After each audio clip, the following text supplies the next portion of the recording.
All right, hello, Rainbow Readers. Oh my gosh, we are getting so close. This is amazing. I am so excited to be here for round two of our supporting author pre-cruise spotlight chat. We've got a trio. We have a trio of amazing, exciting authors that are ready to share with us all about their craft, their journey, their stories they love to tell. And at the end of tonight, I know that all of our attendees are going to be super eager to meet the three of you on board and dive into some new book obsessions. So I want to give a shout out to some of our BFFs that are also observing. Our superhero promotional partner, Den Mother and Queer Book Blog Queen, Jay from Joyfully Jay, and our other moderator on board, Mo, who is also an amazing editor, and every author in the world should use her. Trust me, as someone who reads people's books every day. I am so happy everybody's here, and anytime Mo or Jay want to jump in, they're welcome to. Folks at home, Rich is going to be watching the chat, and if you have questions, please throw them at us. He's going to take note of them, and we'll come back to them a little later on and tackle those. We've also got some giveaways, some which is amazing thanks to these very, very generous authors. We're going to give those away randomly to folks who have commented in the chat. So comment in the chat if you want to be eligible for the giveaways. All right.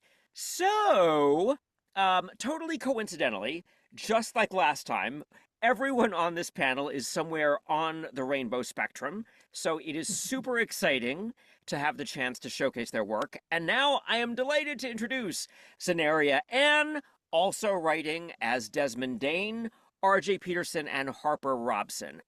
Rich, can you spotlight them for me right now? We have a gazillion little windows. There we go. There's one. There's one. We got Harper. Yay. We got RJ. And we got Xaneria. And we don't have me because my husband hates me. Oh, there I am. All right. Okay. So let us jump on in. So, Xaneria, you were here last year as a reader, and it is so cool you are now an author. Bravo. Woohoo.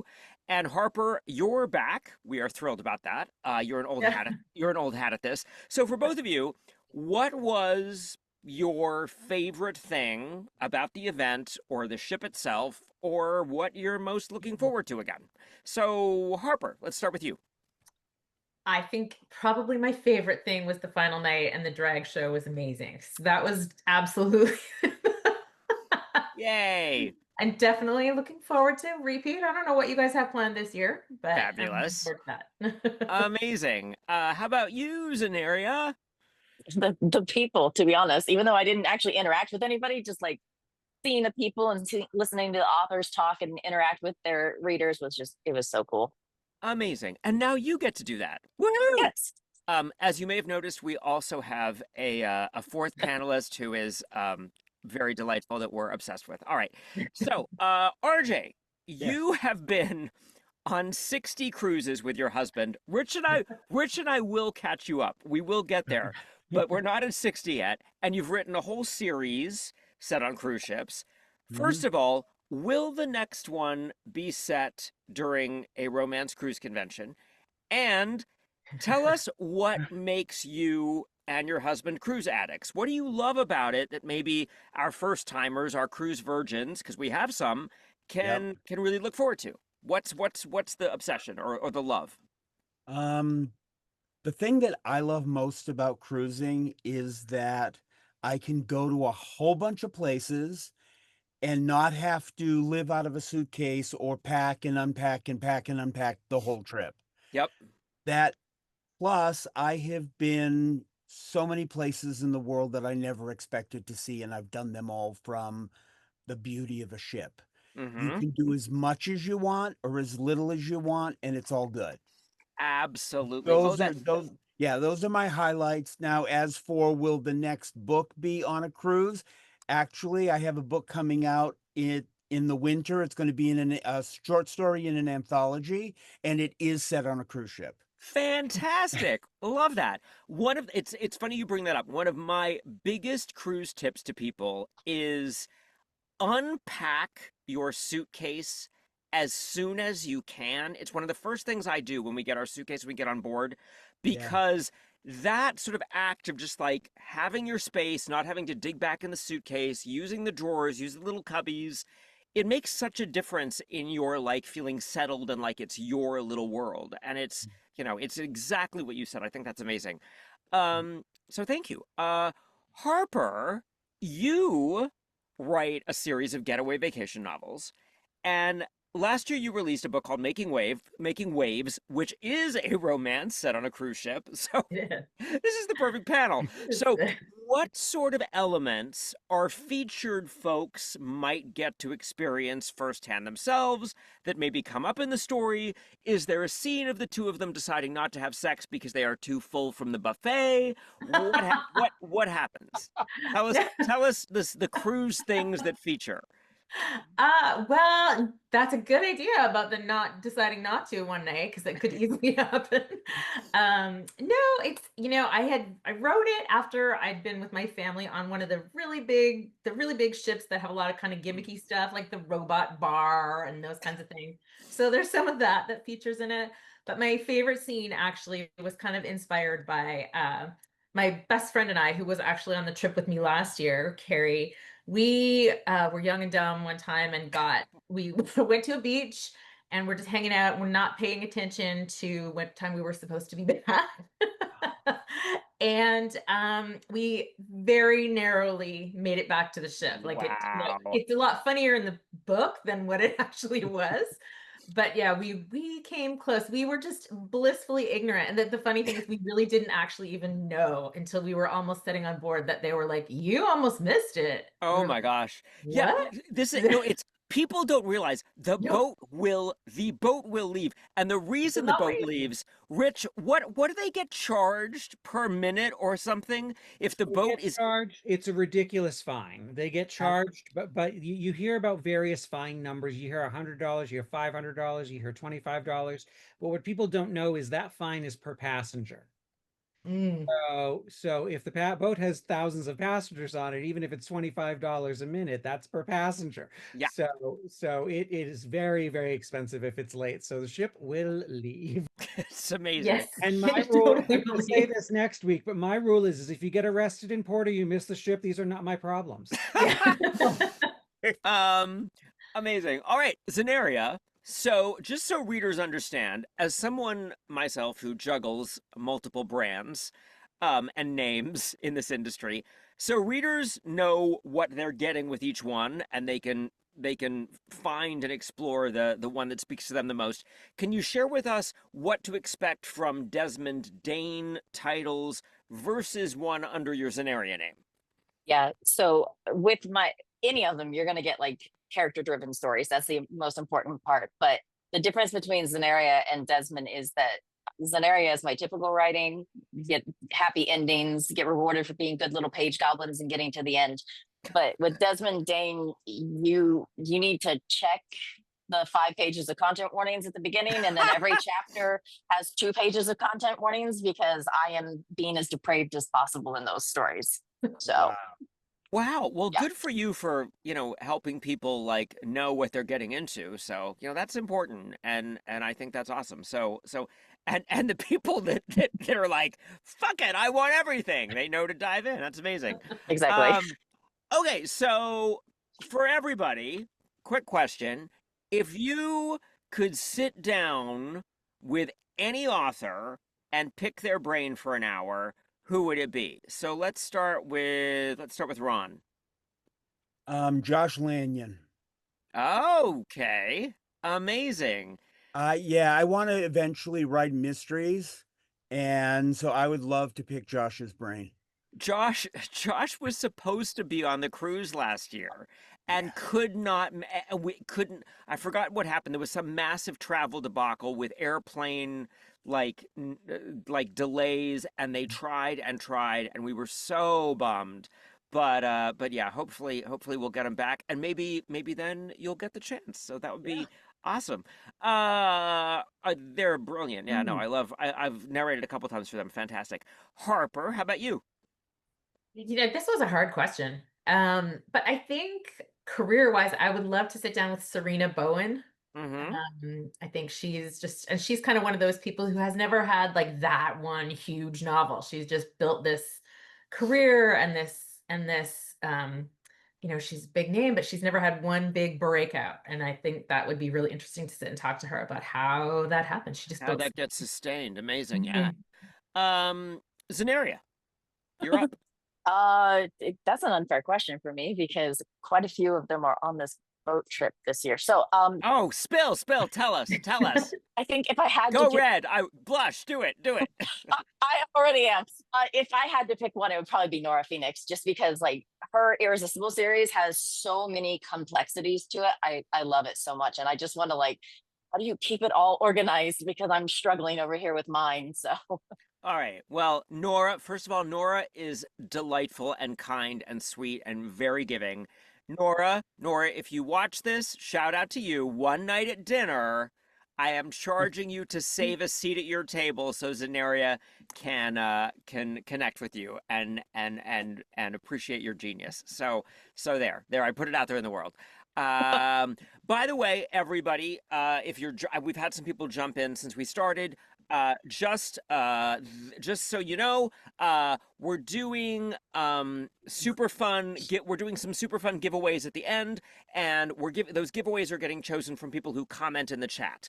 We're going to do questions at the end that are submitted, but feel free to comment and be chatty, and that way you'll be eligible for the giveaways. So we don't want you to miss that. All right, RJ.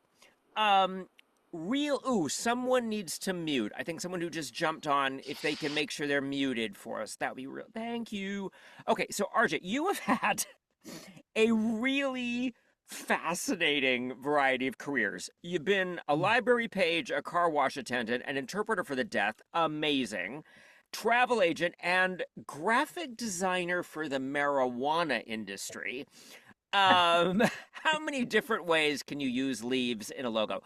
What real life jobs of yours have ended up coming into play in your books and characters? Like, who have you like given something you've actually done?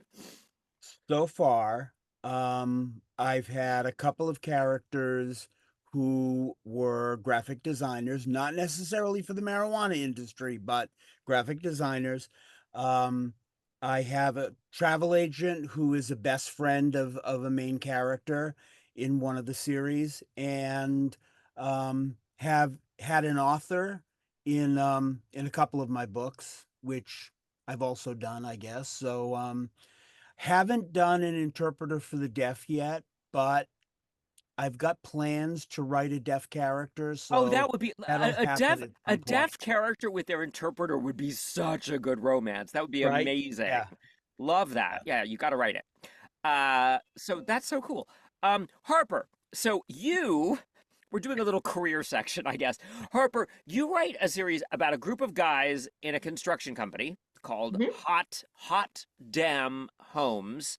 Yeah. As someone who is married to a gay man who can do electrical, tiling, plumbing work, um, and certainly knows his way around handling caulk, how much research on H how much research like on HGTV did you have to do? How did you like get the knowledge that these guys have to have in the process of their daily jobs? I think we have kind of been through in my own life. I am not handy, and my husband, who is straight and not handy at all. So there's, I think we did renovations, and so we just had some guys in our house, and would just get chatting with them, and I don't know. It wasn't really a big intense it wasn't a big intense thing. It was just kind of, I love looking at like house porn, like where there's the beautiful homes on the lake and all of these things. And I just thought, oh, that just seems, and I don't know if anyone's read, I'm sure most of you have read KM Newhold's Four Bears construction series, which is one of my favorite series ever. And I just, and I am Seattleite at heart. I don't live there anymore, but I wanted to set a series there, and I just kind of all fit together. I couldn't even tell you what the what the inspiration originally was. But yeah, it wasn't. I didn't go into a lot of detail with the actual renovations. It was more. Just kind of like, yeah. So we, yeah. All right. It wasn't like Amish barn building in Greater It was Northeast Italy. not. There was All no right. no All right. Amish. Maybe I need to do a construction company panel next year. It seems to be a thing. Xaneria, you like to give us characters that don't always fit into that sort of traditional six-pack beefcake conventional, cover model torso mold. Why is that important for you? Talk about your favorite one of those characters that folks can discover and explore. Because if it don't jiggle when it wiggles, it doesn't get my pickle. That's my motto. It just, I like characters that are more normal. Like, don't get me wrong, I have nothing against all the six packs on my bookshelf. Okay, keep doing what you're doing. That's fine. But personally, I like bears. That's my passion there, and I think that it's an awesome idea to have them represented. And if I had to pick one, I guess it would probably be Story, which is my leopard shifter, but he's very much a big, chunky, soft, round guy. And I like him a lot, especially because he's not also the atypical alpha. So And which yeah. and which book is that? Just so people That's can. from New Year Oath, my shifter series. Fantastic. Awesome. No, dad bods all the way. Love it. For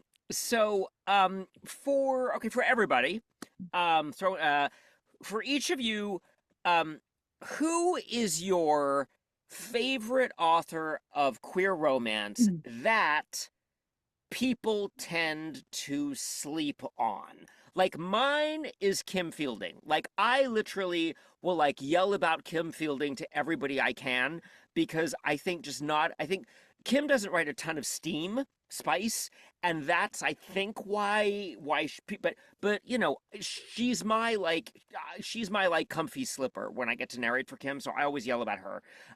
Who's yours? So Ron, how about you? Who's your favorite sleeper talent? Of course you were going to pick me, Joel. Probably not, maybe not a sleeper, but was a sleeper for me for a lot of years. Okay. Meg Perry. Mm-hmm. Again, not a lot of, practically no steam in any of her books, but really solid mysteries and a definite romantic thread that runs through each and every one of her stories. I literally just read all 33 of her books since Wow. May. Wow. They were absolutely amazing. And Fabulous. the Jamie Brody series, I highly, highly, highly recommend. Love that. Oh, this is exactly why I wanted this question. I think this is amazing. Harper, how about you? I don't know. I pretty much read all of the big authors, but there's someone who I don't know. I've never had any contact with this author. I don't even actually know if they are male or female or trans or anything, but R. Caden. Just the letter R and Caden, and they write kind of spicy, but it's contemporary romance, and I really enjoy it. I like the characters a lot. They do some sports romance, which is what I'm starting to move into. Yeah. There's a tennis one, and yeah, it's just kind of a yeah, they're a little quieter, so I really like R. Caden. Fabulous. Xaneria, how about you? I thought about this for a while. I actually am gonna say it's a new author. His name is Joel Cannon, and he writes Own Voices stories, but he writes specifically his Larger Than Love book that just came out. It is about unconventionally gentlemen that are larger, but also it focuses on their romances in the 90s. And Interesting. I think it's very important because he speaks from a perspective of like his own personal experiences, and it kind of shows that I was a kid in the 90s, so I wasn't experiencing everything, but to get to see and be reminded that this wasn't like several lifetimes ago, all the struggles and the problems were just, I think that's very important. So I like his stories because of that. Yeah, And that's I got to read one of his stories as a beta reader too for one of his new ones. So I'm pretty excited about it. oh fabulous. One of the things that I'm really excited to talk about, we're doing like a daddy son panel on that dynamic. And one of the things I'm really excited to talk about is that difference in perspective and awareness of history that really does change how how you think as a gay person. It really does. You look at the world through a very different lens than people 20 years younger than you, and I think that that can be very interesting to in a relationship. So I'm excited to talk about that. So that's really really cool. All right, thank you. Great. Okay, so now people have some new discoveries to play with.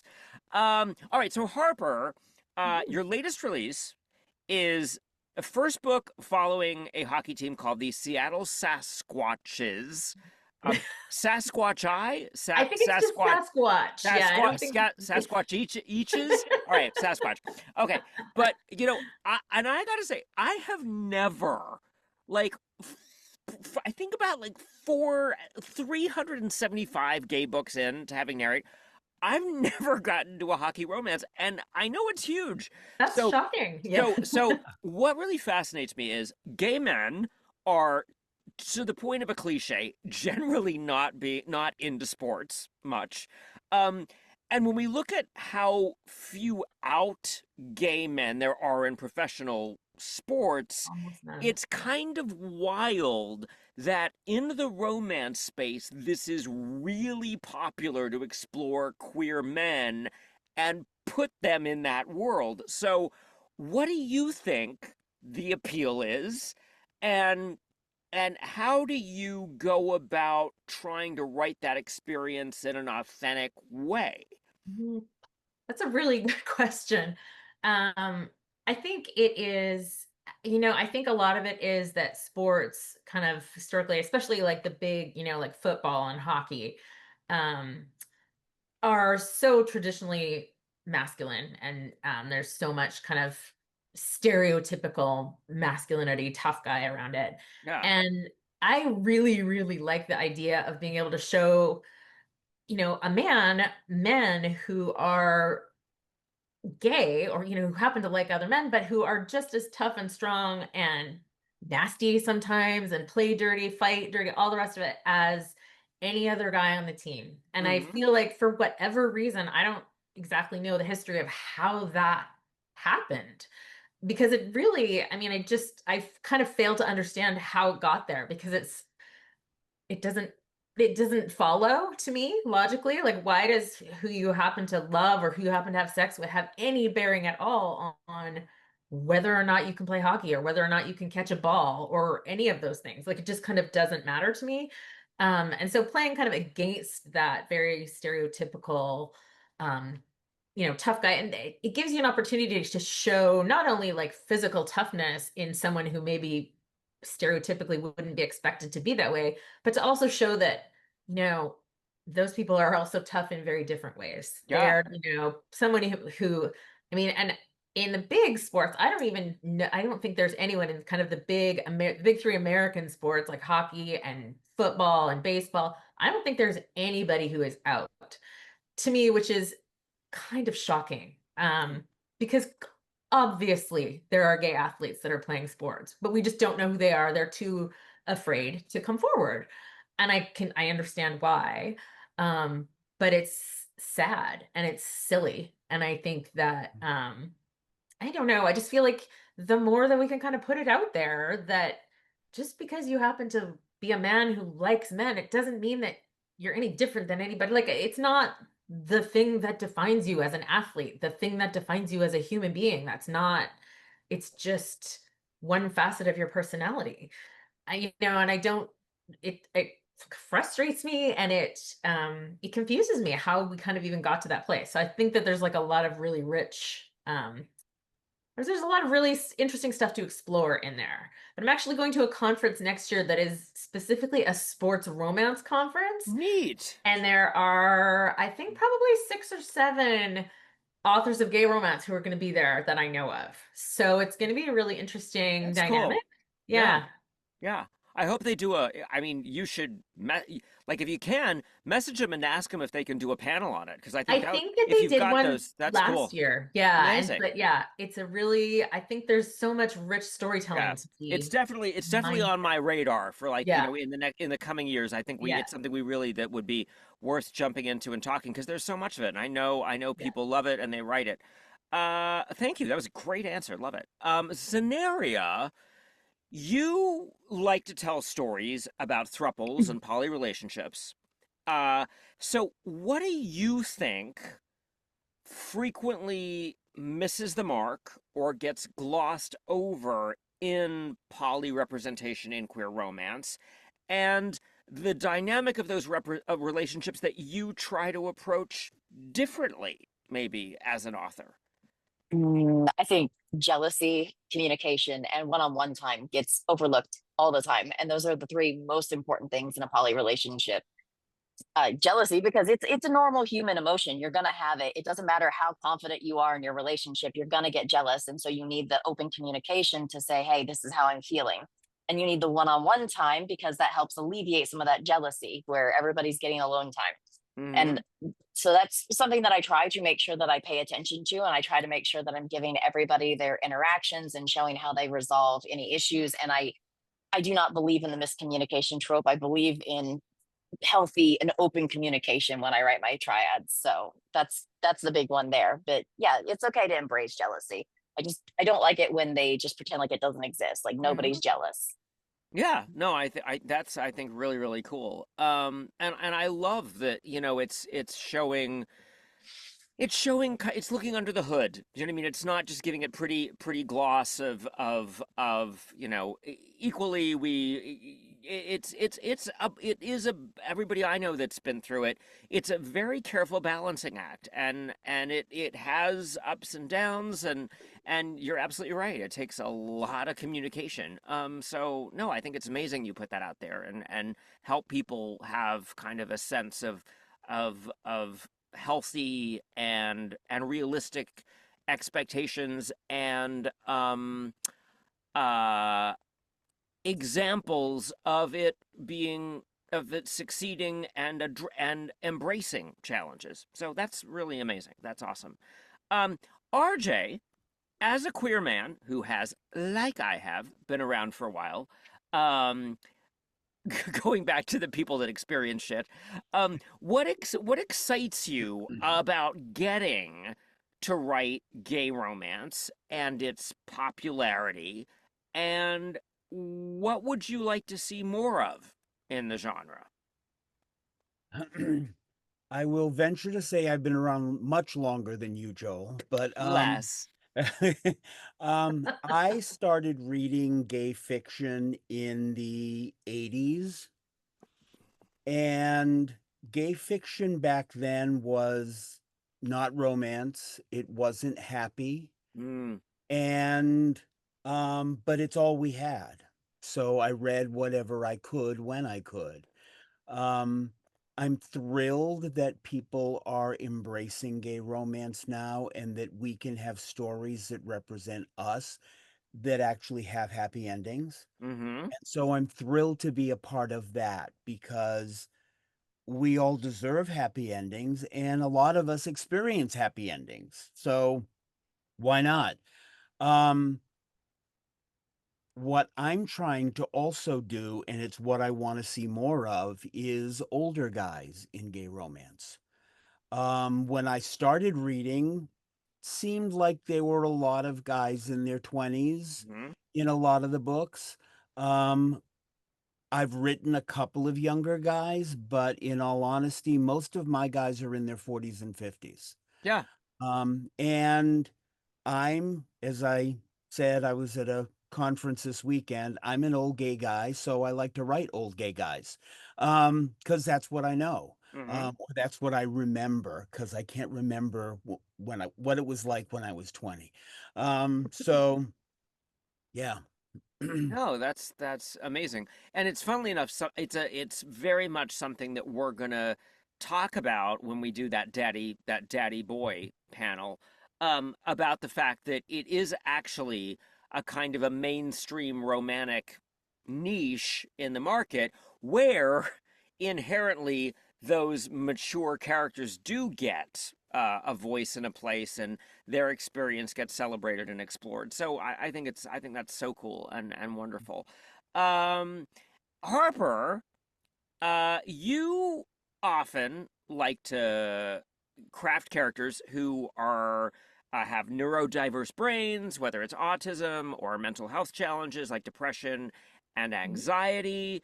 Um, can you talk about why that means so much to you, and your favorite book maybe that celebrates folks who look at the world a little differently? Definitely.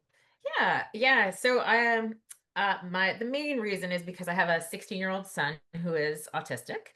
And he is the, what they would call high functioning now, but he's more what we used to call Asperger's. So Okay. he speaks and he's able to have conversation, but he's really, really lacking in social skills. And it has been a very interesting learning process for me personally, to try and relate to someone like that. And he is pretty severely lacking in social skills, but you would meet him, and for the first couple of minutes that you meet him, you wouldn't have any idea. But the more you talk with him, you start thinking, oh, there's something kind of different about him. And so it was really, and one of my biggest worries about being the parent of an autistic kid is, if he wants to find a partner someday, how is that going to happen for him? Because he really, he doesn't make friends easily. He doesn't have conversations with people he doesn't know easily. He doesn't have conversations with people he does know easily. So I wrote one of my favorite books that I wrote was it's called When the Walls Come Down, and one of the main characters is autistic, and I just really wanted to write a book that showed someone who happened to be autistic getting his happy ending. And my son actually just quite recently came out as he thinks he's bisexual, and I was just like, oh great, that's fantastic. At least it doubles his chances of meeting someone. This is what I'm thinking. I'm like, hey, more chances. That's what you want. Which I don't know if that's most mom and dad's reaction, but I'm like, hey, fantastic, you go. So that was the thing. But it's just my own little way of trying to kind of normalize the way they see the world, because it really is. The more I get to know my son, the more I learn about autism itself. And ADHD and autism are very similar. I myself was diagnosed with ADHD after having a son. Like, I didn't really know because I was a girl, and very stereotypically girls fly under the radar because we just sit and daydream. We're not usually the hyper ones in school. So, and I went to school in the 80s, and it was not, girls didn't have ADHD. It was a little boy thing. Interesting. Yeah, that's really interesting. I never thought about that, but yeah, I get it. It's a very common thing. Even nowadays, girls are really severely underdiagnosed with ADHD, because it presents really differently. And how autism too is something that presents so differently in each person, and each person who is autistic experiences a little differently.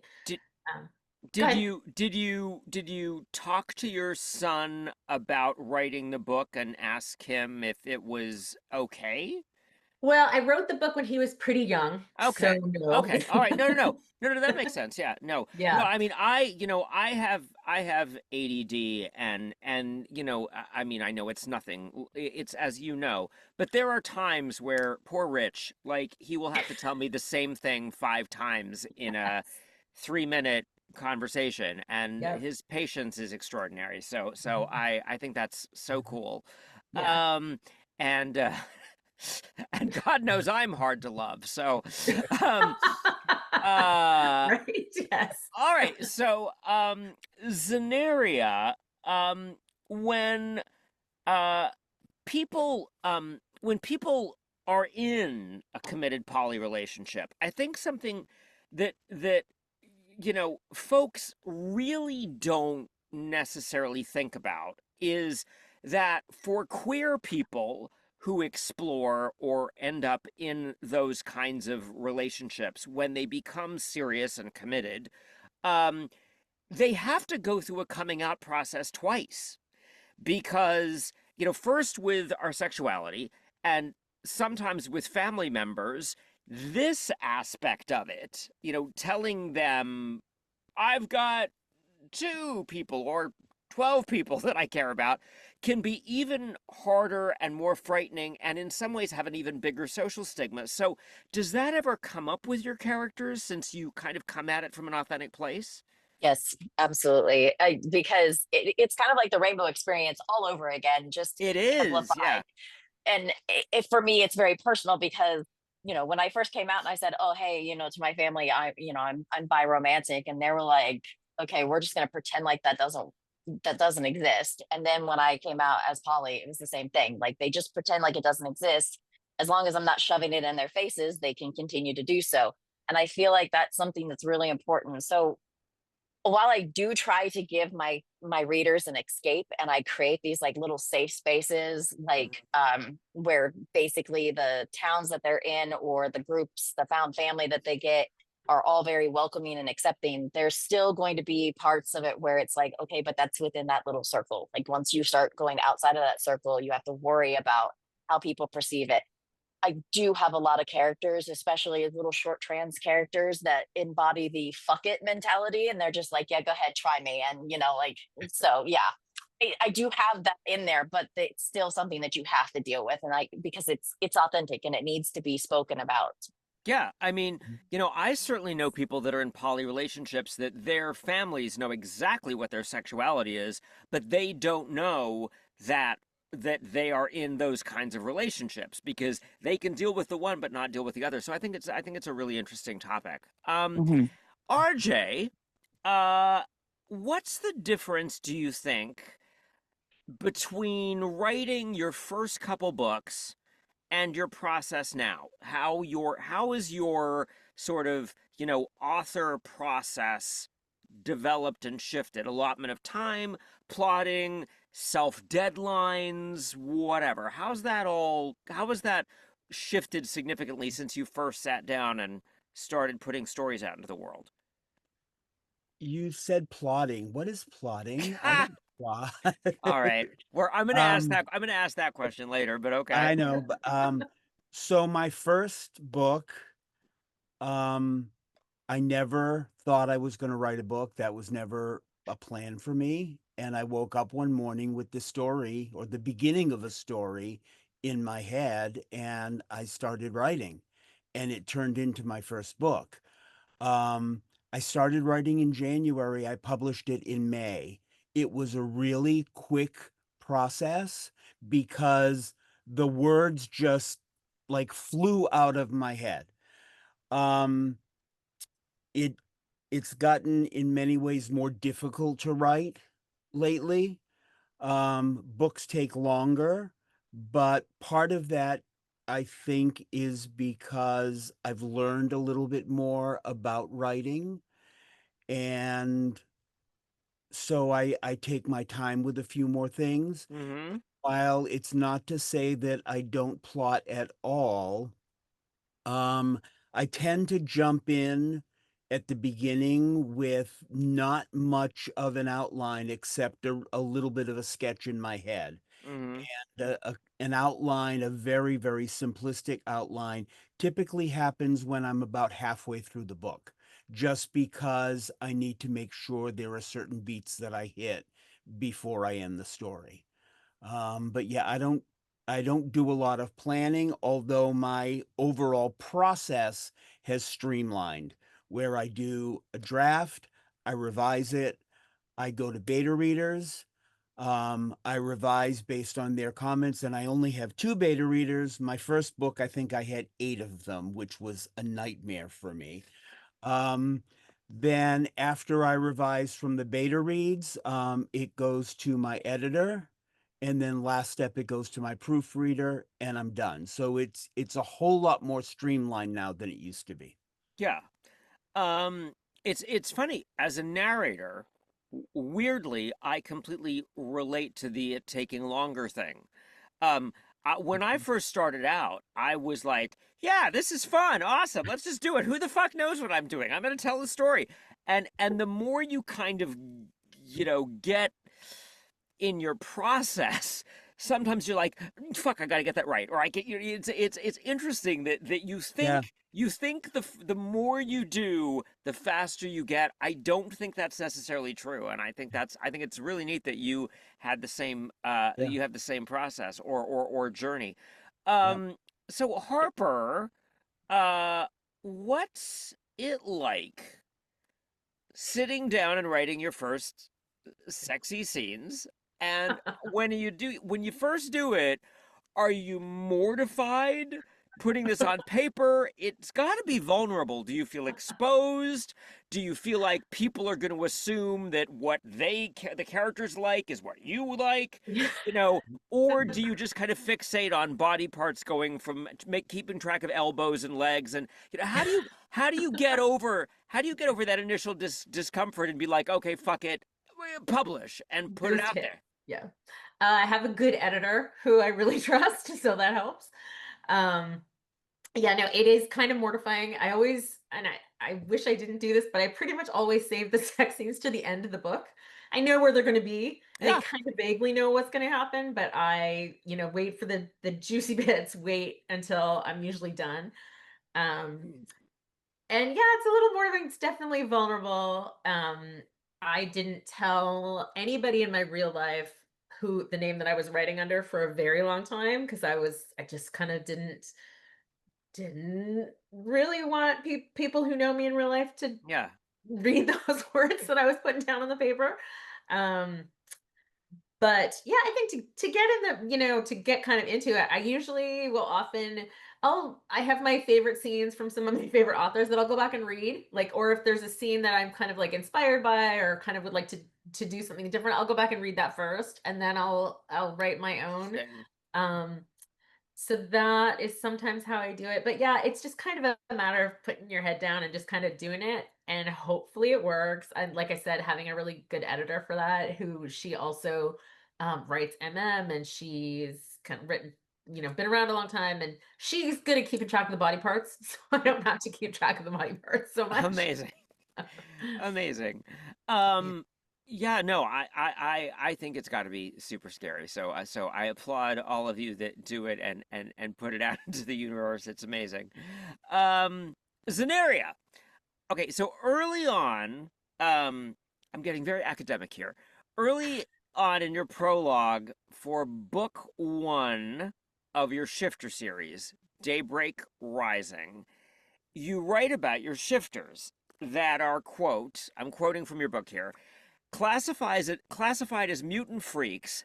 These human omegas are cast out, their very existence an affront to human faith and nature.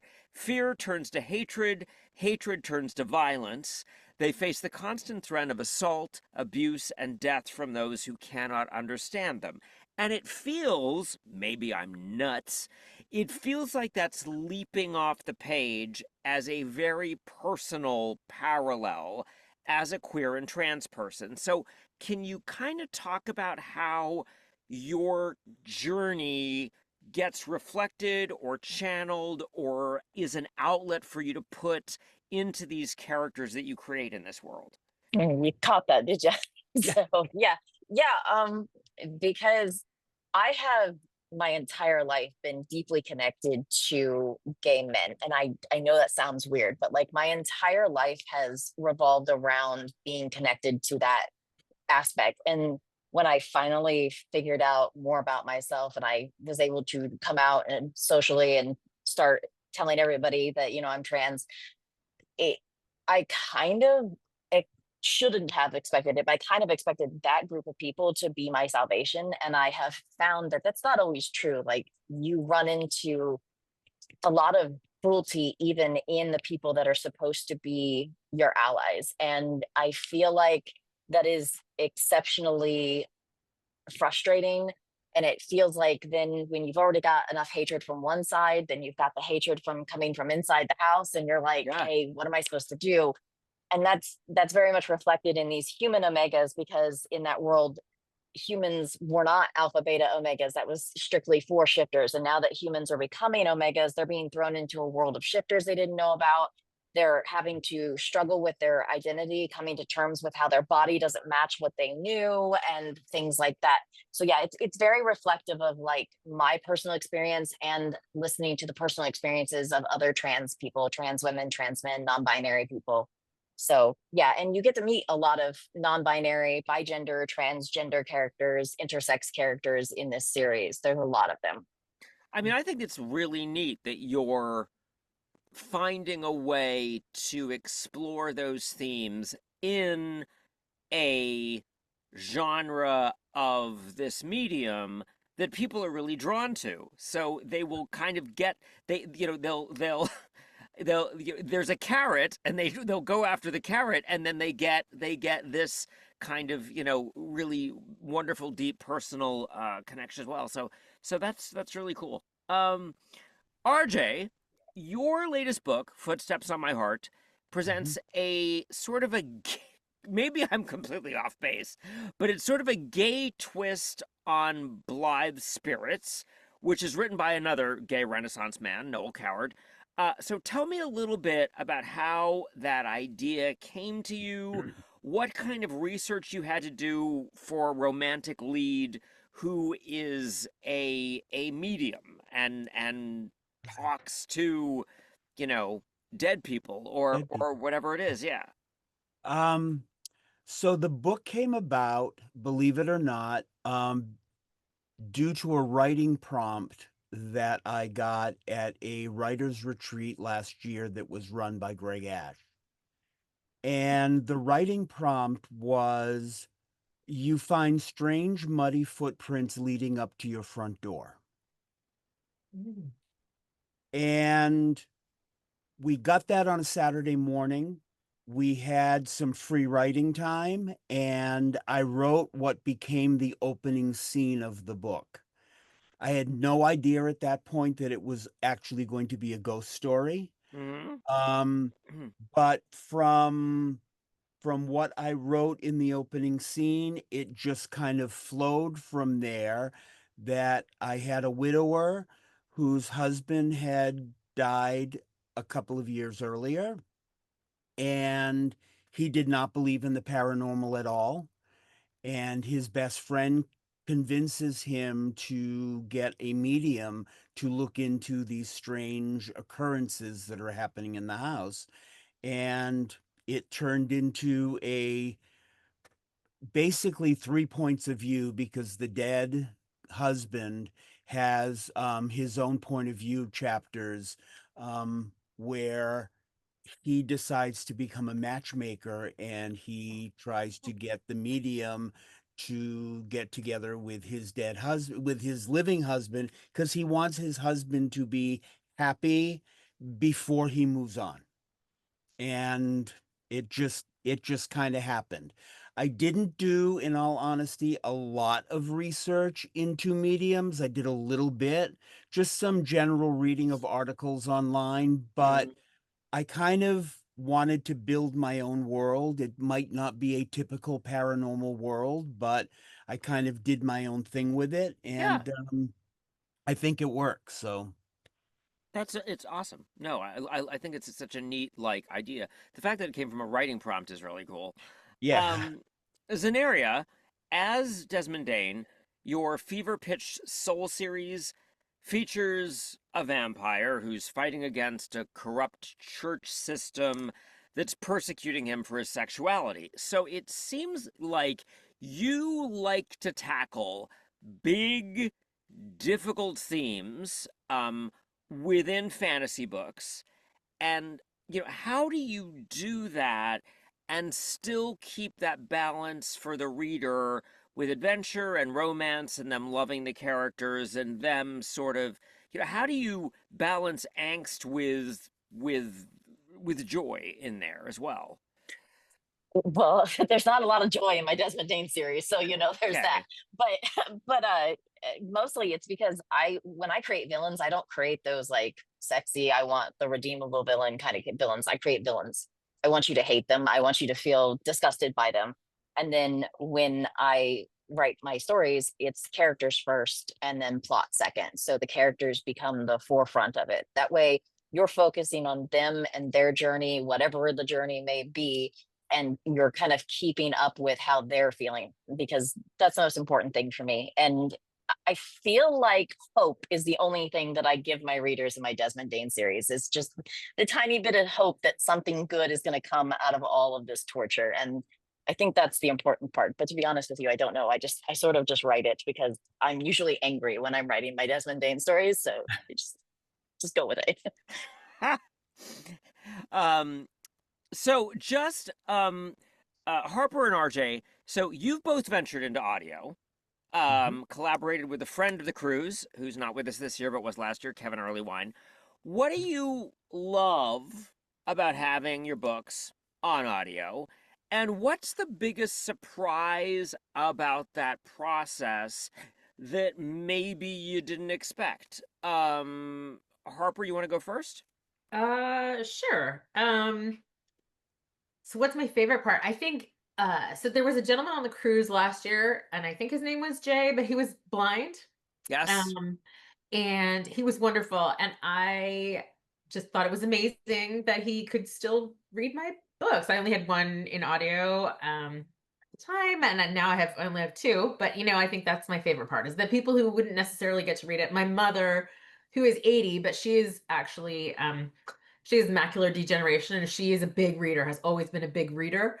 But she is struggling right now because she can't read the way she did before. And so she's listening to audiobooks, and it's definitely an adjustment, but she at least can still get the stories. And I think that's my favorite part, is that people who might not otherwise be able to, who can't read, traditionally can't read, can still get the stories. Yeah. That's cool. And the thing that was the biggest surprise, I think, about the process is that I don't know if anyone else is this way, but I have the worst time listening to it. And I've had wonderful narrators, but I especially like the sex scenes. I can't let it just I can't do it. I can't. You're not alone. It's so funny. Cat Sebastian, who I worship, and I'm lucky enough to basically at this point, knock on wood, I seem to be, their voice of choice.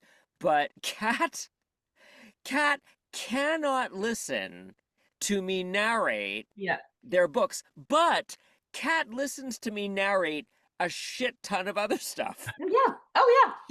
She listens to me. She messages me and she's like, "You're the only narrator. I don't have to speed up. I love you. I love that." But and she can't listen to her own stuff. So I think that's really funny. No, it makes perfect sense. RJ, how about you? I think I love having my books on audio. As Harper said, it opens up your audience to a certain degree, because there are some people who listen to a lot of audio. Yeah. And I love that about it. I wrote a Christmas short story series a couple of years ago. They're 10,000 words, so really short. I released them one a week for 4 weeks leading up to Christmas, and they were easy to convert to audio. Kevin did a wonderful job. It was, I will say, it is very difficult to listen to my own audio. And I just think that's because it's my own words. And to hear somebody saying those out loud, there's some kind of disconnect in my brain. Yeah, I get it. But I love what Kevin was able to do with accents, because several of my characters in a couple of different books are from New England, specifically Massachusetts. Mm-hmm. And I'm originally from Massachusetts, and we have an accent that I will swear up and down that we don't have an accent, but I know in reality we do. And he did just a remarkable job with that. And to listen to those characters, I'm like, wow, I know they're from New England just when I hear him speak. Oh, And fabulous. that was really that was wonderful. Good. Oh, yeah, great.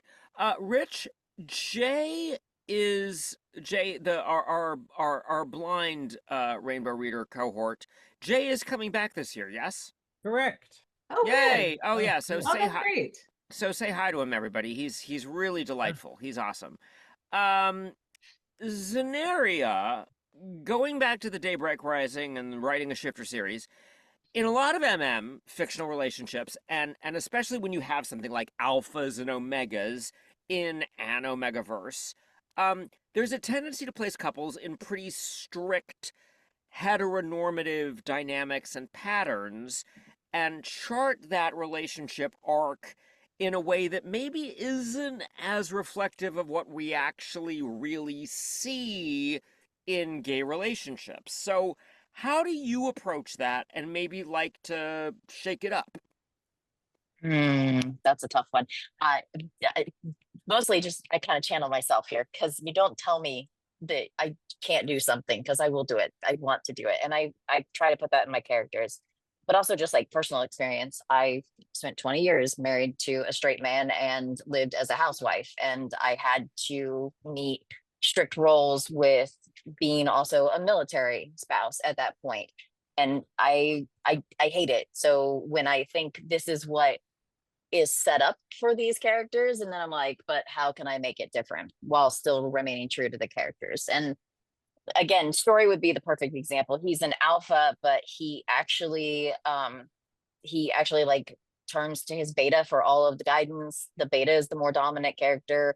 He's bottomed for both his beta and his omega. Like it's just he's not the atypical alpha character, and that's because I don't like that toxic masculinity, which goes back to that sports conversation. I don't like that sort of thing. And I also don't like the demeaning feeling that it gives to when people make omegas fit into like a feminine role, like that traditional feminine role, because one, I think that's very insulting to women. And I think there's no reason to be that way.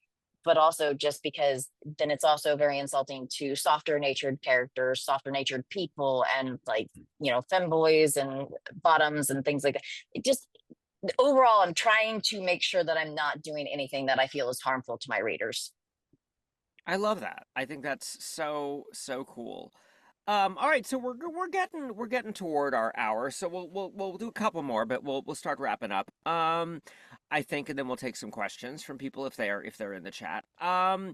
What w- where did the very first germ of an idea come from for your very first book? Had you been marinating it over a while and had to convince yourself that yes, I can do this? Was it a sudden sort of electric spark and you ran to the keyboard? How did it develop from that initial spark for your very first project? Harper.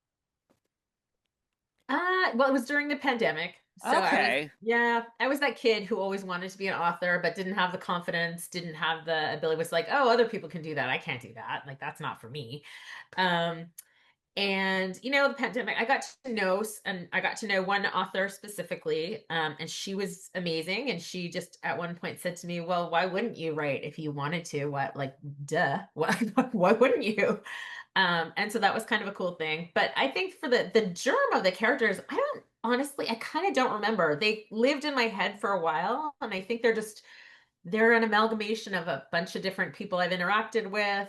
Um, they're, the first book was the construction guys. And so it was just, I don't know, it was a bit of a fantasy, a bit of a, it was a found family. I really like and having a really tight family. The first series has characters who are brothers, and they're really tight with their family. And I have a complex relationship with my own mother in particular. And so it's just kind of, there's a lot of me in that book, I think. Kind of the way you wish the world was in more than one different way. Awesome. RJ, how about you? Going back to the first one. Yeah, and I alluded to this earlier, but I literally woke up with an idea that I thought at first may have been a dream that I had that night. I will never forget, it was January 19th, 2021, and The job I was working at the time, most of my coworkers were in Colorado, so 2 hours behind me. So I had some free time in the morning where I didn't necessarily have some stuff to do. So I opened a Word document and started typing. I knew that it was a widower. I knew that he was going on a trip for the first time since his husband had passed, and that he really didn't want to go, and that he was going to meet somebody at a hotel bar in Barcelona. And I knew there was going to be a cruise involved, but I really didn't know much of anything else. And, but I typed every day. And when I had like 14,000 words, I reached out to an author friend and sent it to her and said, "Can you read this? Tell me, is it shit? Is it good? Is it half good?" I was too close to it. I didn't know. And 2 days later, she texted me back and said, "Oh my God, you have to finish this because I need to know what happens to these guys." And that was all I needed to keep on writing. And yeah, that became Love on the Horizon, which I thought was a one and done. I had no other ideas at that point, and Ha! I thought, this is it.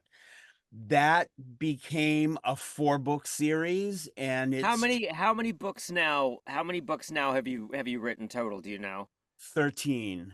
Awesome. Well, that's And amazing. what I thought was a 4-book series then is now turning into a 5-book series because 2 characters had some more stuff to tell. And so I'm 16,000 words into book 5 of that one. Fabulous. Xaneria, Yeah. how about you? Well, I've been a DM for the last 25 years, so storytelling's been my big thing. So my story ideas always come to me at inappropriate times, but if we're going to talk about books, Rose Garden, which I released in 2024 and is getting re-released at the end of the month, it actually came to me while I was giving birth to my last child. Just randomly. That is a very inappropriate, well, unfortunate, and yeah. Wow. Yeah, they got their little Wow. face mask on me because I was having trouble breathing, and she was like, how are you doing? I was like, I had this idea, and it was during the pandemic that he was born, so I that's- only had my second daughter at the hospital with me. She was like 16, 17 at the time, and I was like, I need you to write this down, like write it down right now. And so she's writing it down while the nurse is Fabulous. having me like get all set up. Yeah, if That's inappropriate times. delightful. Wow. That is delightful. All right, so last two, and then we'll do audience questions. Anna Ashley and I are going to do a little offering for sort of authors earlier on their journey, or maybe readers who want to dive into writing themselves. So asking you, what's your best single piece of advice to people who want to try and get down that first chapter, if they want to try and do it themselves? So, Harper, let's start with you. It's a hard question. I think my answer is kind of obvious, but other than just maybe don't let perfect be the enemy of good. If you have an idea, just write it down, and you can always fix it later. Like the shitty first draft, I forget who it was that talks about the shitty first draft. Like that is a thing. Like if you need to write a shitty first draft, write one. Because it can always be fixed, and don't be afraid for it to be shitty because it can be fixed. Like, and you can still tell a great story even if when it first comes out, it's not what you want. That's great. RJ, how about you? Yeah, kind of building on what Harper said, just write. Even if it sucks when the first stuff that you write is garbage, just write consistently, write every day if you can. Because it's a first draft. It should be shit. You can fix it, and that's the whole point of subsequent drafts, is you get to fix all that crap that you wrote to begin with. The important thing is that you start writing. And Xaneria?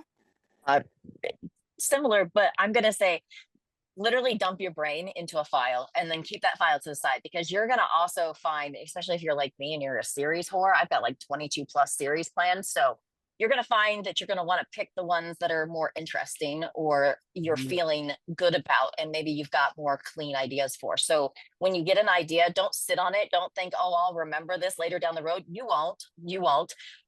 Write it all down in a file that you know is safe so that you can go back to it when you're ready, if you're ever ready. There's plenty of series that I'm never going to touch again, but they're written out so that I know what start to finish looks like, but they're just not worth it. Fab. All right. So before we take author questions, let's help you folks sell some books and get folks addicted to your writing. So with your latest release, what's the biggest challenge you faced in tackling it? And what are you most excited about it as a plot bunny? Let's start with you, Xaneria. So my latest release is actually going to be while we're on the cruise ship. It's called the May December Storm. It's an age gap polytriad MMO romance, and the biggest problem with it is I'm re-releasing the first book in the series on the 31st because I went back and I added back all the stuff that I had taken out, because that was the first book I ever published, and I was worried about what I was putting in it. Like, would people like it? Would they enjoy it? And so I decided to go back and basically double the word count, put all the stuff that I took out in it. Wow. So that comes out on the 31st, and then on the 13th of August, the second book comes out. So I'm a little nervous, just a little. Yay! Good for you. That's exciting. Really exciting. And neat that you were able to like go back and, tinker. RJ, how about you? Okay, so my latest release is Footprints on My Heart. Again, inspired by a writing prompt that I had no idea where that story was going to lead when I wrote that first scene. I wrote 600 words and read it to the group that was attending the writing retreat with me the night I wrote it. Saturday morning, I read it to them Saturday night, and so many people were like, oh my God, you have to finish that story. We want to know more. Just from a 600-word opening scene. And I just went with it, and whatever the characters decided they wanted to say, I wrote. The biggest challenge probably was deciding to give the ghost, Carson, his own chapters from his point of view. So writing 3 points of view was a little bit different for me, but it was important, especially in the world building that I needed to do for the other side, because Carson had to learn how to do certain things as a spirit. And being able to tell a story from his point of view really helped with that. And I don't know, I'm thrilled with how it turned out. The response to it has been really, really great so far. So, I'm excited. Yay! Fantastic. And Harper, What was the question again about our your latest release, where the plot bunny came from, and what the biggest challenge was writing it. So it's my hockey series is the one that I'm currently working on. It's my latest release, and I'm currently working on book 2. The biggest challenge, I think, was as someone who has followed hockey her whole life, and Canadian girl, born and raised, and you think you know a lot about it, and then you go to write it and you realize you don't know as much as you thought. So there was a lot of research. More than I do. I promise you, it's more than I do. There was a lot of research. I've learned a ton. But it was fun. And the plot bunny actually was inspired by I grew up in Vancouver, and so there was back in the 90s, they had a dynamic where they had 2 really, really good goalies. And usually there's one starting goalie and one kind of backup. But they were in this team was in this position where they had 2 starting goalies, and it just kind of, there's also a weird dynamic in hockey where, you want the starting job, you want the starting job, you want the starting job. And then as soon as you get it, you switch from being the hunter to the hunted. I guess it's like being a quarterback in football. There's only one job. And so the second you get that job, there's someone coming in right after you to get that job. And anyway, my plot bunny was, there's these 2 goalies and they're both really good. And, oh, what if what if they fell in love with each other and how would that screw everything up? And so that was kind of my plot bunny there. Excellent. Enemies to lovers with hockey sticks. Exactly. Love it. That's so cool. You probably don't know, I was born in Vancouver. Were you really? No, I didn't know that. We left when I was like 3, 2.5, but yeah, I was born in Vancouver. All right, Rich, do we have any burning questions from folks that we should jump into quick? We do. Okay, so the first one is for each panelist. If someone has not read any of their books, which one should they start with? Ron? I would say my first one, Love on the Horizon. Fabulous. Xaneria?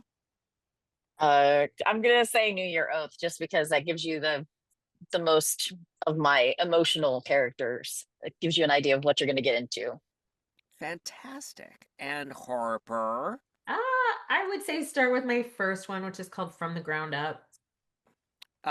You know what's so different about being a writer and a narrator is you can ask any narrator what book someone should start with of their canon that they should listen to.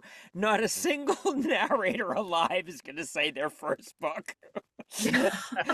we all want to burn our first 10 books, so it's a very different emotional experience. So I think that's awesome that I think that's awesome that you have such a fondness for your first baby.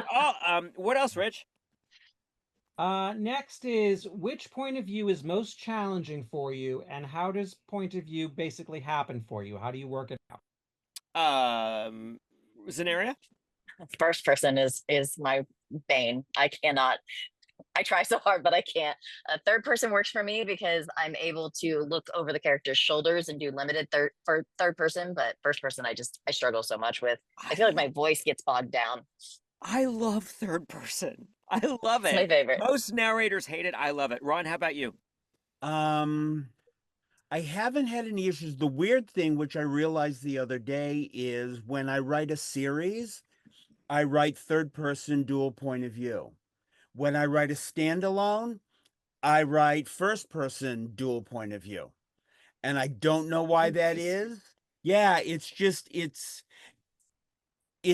kind of happened when I start thinking about writing that book. That's how it ended up as I started typing, and I just went with it. I don't have difficulty one way or the other, although I did have difficulty earlier this year because I wrote Footprints on My Heart, which is first person. And then while that was in edits, I was writing a short story that was in third person. And so I kept on switching one. Yeah, exactly, Joel. That's exactly what I was doing. It's gotta be tough. Awesome. And my editor caught me on it a couple of times. Yeah. But we got it all fixed, and that's okay. It happens. It does happen, trust me. I see it quite a bit from authors that you wouldn't expect it to happen to, so you're not alone. Harper, how about you? I always write in first person present tense, usually. That just kind of seems that's what I prefer to read, and that's what I write. And we'll see. I'm not married to it, but for the time being, that's where I'm at. I know a lot of romance readers, that's their preferred. It's very interesting. I have all right, Rich, are there any more? Let's do one more, maybe. Yes. We have two more. Okay. If that's okay. Have any of you done a collaboration with another author? What made you do that, and what did you take away from the process? Oh, anybody? No, not yet. I haven't. I'm open to it, but I haven't done it yet. For the person who asked that question, one of the things I'm excited about is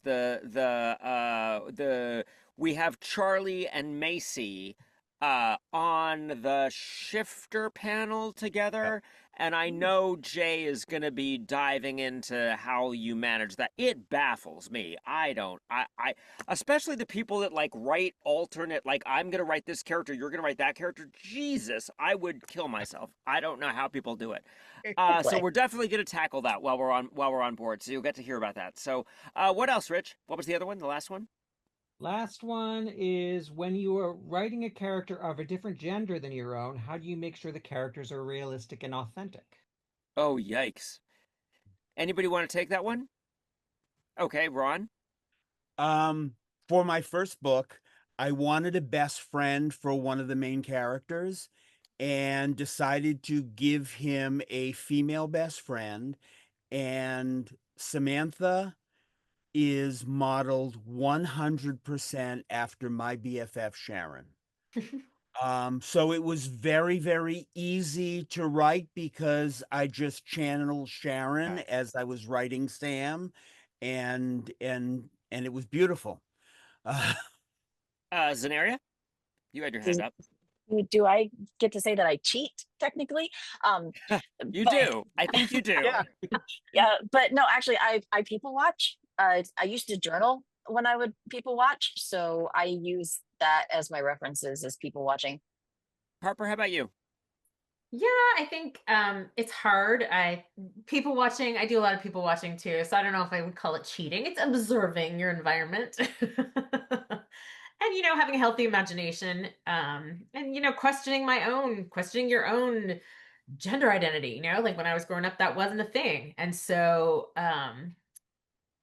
what if I was a guy? What would that maybe feel like? It's an interesting process. You get to examine a lot of things. Yeah, no, I mean, it's fascinating because and certainly in this particular industry, you have a lot of women who spend a lot of time trying to channel a male brain. Hmm. And that's, got to be its own crazy thing.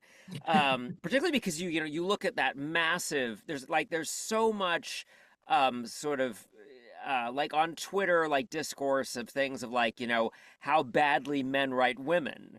And like the jokes about that and women talking about their own heaving breasts and that kind of nonsense, and it's gotta be kind of, you know, a little schizophrenic sometimes. All right, so let's do some giveaways real quick to you awesome people who have joined us, and I'm so grateful that you are here. So, first, we're going to give away an audiobook of the anyone's choice that I have narrated. I would love it to be from one of our attending authors, but it does not have to be. But if you can, that would be so cool to support them. And they're just going to email Rich and he will get it to them. So the winner of that is Drum roll. from our chat people, Rich. MJ Jean. Yay! Amazing. So email Rich and he will get that to you. RJ is going to give away an ebook copy of his very first book that he said was the one we should start with. So that's awesome. Love on the Horizon. Who's going to win that one? Grace Pope. Grace Pope! Yay, Grace! Oh, I'm excited to see Grace again. Xaneria has a preview of his anthology containing 3 shorts that he's going to give to everyone who is in attendance. So that's super cool. Rich, how are we managing that? Just remind me, them, everyone. Um, There's a code. There's a code. Can we put the code in the chat? Yeah, I can put the link in the chat, and then you just click on it. It's just a book funnel, so Yeah, and it will, and it's set to expire tomorrow. So grab it, so that not a million people can share and share and share and share, and Xaneria ends up giving away 4,000 books to a gazillion people. So it's in the chat, and you can grab that now, as well as we're giving away a digital copy of New Year Oath, that Xaneria wrote. So, Rich, who gets that? Paul Gallifrey. Paul Gallifrey. Yay, Paul! Yes. Okay, so we will take care of that for you. That's also email Rich. I'm assuming everything is email Rich. In Everything case is email anyone Rich. wonders, when people email me with questions, it is so funny. I'm like, I can pretend to know what I'm talking about a cruise ship. Harper is going to give away an actual real live holdable paperback version of any book of that she has written Reader's choice. We just need to let her know, and she will bring it on board for you and get it to you. I think that is delightful. So, Rich, who wins an actual, real, live piece of bound paper? An actual real book, scrolling, and stopping. It's like a slot machine. Yes. Steve Leonard. Yay, Steve! Oh, Yay. Steve, I promise we're not going to mess up your back this year, Steve. Oh. So, Thank you. all right. So now, closing out, everybody's pre-orders are closed now, but all three of you will have books available. Yes, is that the case? Yes, they'll have books available on board. Rich is also going to put the links in the chat to each of their Amazon stores if you want to order anything, and then you can bring it yourself to be signed if you want to kind of get a little last minute thing in. And please support these fabulous folks. Don't miss reminders, Rich's upcoming pre-cruise and conference orientation Zoom. So even if you've cruised a gazillion times, that orientation is really helpful because he's going to tell you all about how the conference works and where to be when and all that sort of stuff. He covers so much wonderful info in it. People really find it helpful. It really grounds them and makes them feel like they know what they're getting into when they get on the boat, because it is a different animal. A con on a boat is a different animal, a whole different social experience. He's going to make you feel so much better about it, answer all your questions. That is August 3rd at 7 p.m. Eastern. Rich is going to put the link to register for that in the chat. Is that correct? Yes, I'll do that. Okay. And finally, for those of you who may be watching the recording of this and you would like to know more about joining us on the Rainbow Readers Cruise Adventure, because our authors are going to share it on their own socials, go take a look, please, at www.rainbowreaders.com, and you can reach out to, guess who? Rich, with any questions. I want to thank so much Xaneria, also Desmond Dane, in case you want to explore a different side, RJ Peterson, lovely Ron, and Harper Robson for being here. Thank you so much for joining us. This was such a fabulous chat. People in the chat are saying that their to-be-read pile has just exploded, which is exactly what we wanted. Now you know their faces. Now you know how lovely they are. Please, when we're at the sail away party, when we get on board, feel comfortable coming up to them and talking about, the stuff that you love, that they love. And we really wanted to do this as a way to break the ice and for you to get to know their faces and the fabulous work that they put out into the world that celebrates queer fiction and of course, that's what we're all here to do and celebrate. So thank you so much for joining us, and I will see you very, very soon on board. All right? Bye, kids. Yeah.